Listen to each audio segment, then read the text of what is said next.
کہ पाकिस्तान के साबिक वज़ीर-ए-आज़म जनाब इमरान अहमद खान नियाज़ी साहब को नाहक कैद में 1000 दिन पूरे हो चुके हैं। इमरान अहमद खान नियाज़ी साहब न किसी डील के मुंतज़िर हैं, न किसी ढील के मुंतज़िर हैं। उनकी आंख भी एक ज़ाया हो चुकी है और खान साहब को अब तक 4 मरतबा पिम्स हॉस्पिटल लाकर इंजेक्शन लगाए जा चुके हैं। अहले खाना की इजाज़त के बगैर ना उनके साथ कोई मेडिकल रिपोर्ट डिस्कस की जाती है, ना खान साहब की ज़ाती मुआलिजीन तक उनको रसाई दी जाती है।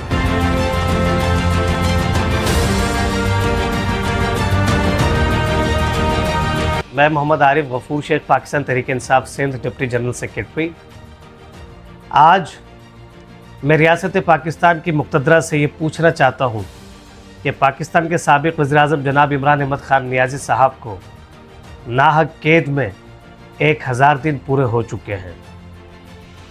वो दरवेश, वो सादा लो इंसान न झुका, ना उसके मयार गिरे, अपने उसूलों पर डट के खड़ा हुआ है और उसका एक कामिल यकीन है कि इंशाअल्लाह पाकिस्तान का अदालती निज़ाम खुद मुख्तार होगा और वो इंसाफ को इंशाअल्लाह अज़ीज़ अमली तौर पर कायम करके दिखाएंगे।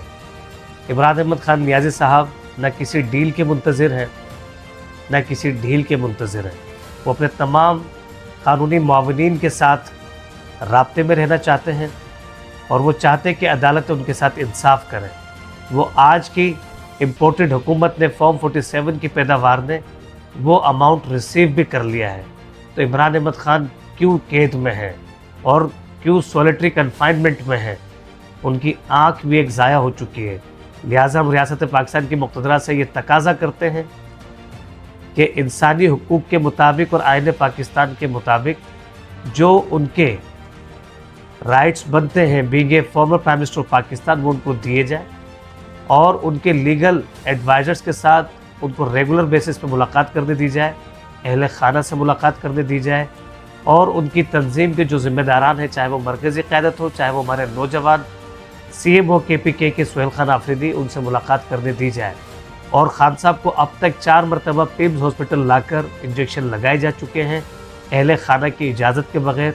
ना उनके साथ कोई मेडिकल रिपोर्ट डिस्कस की जाती है, ना खान साहब की ज़ाती मुआलिजीन तक उनको रसाई दी जाती है। इसके भरपूर मज़म्मत करते हैं।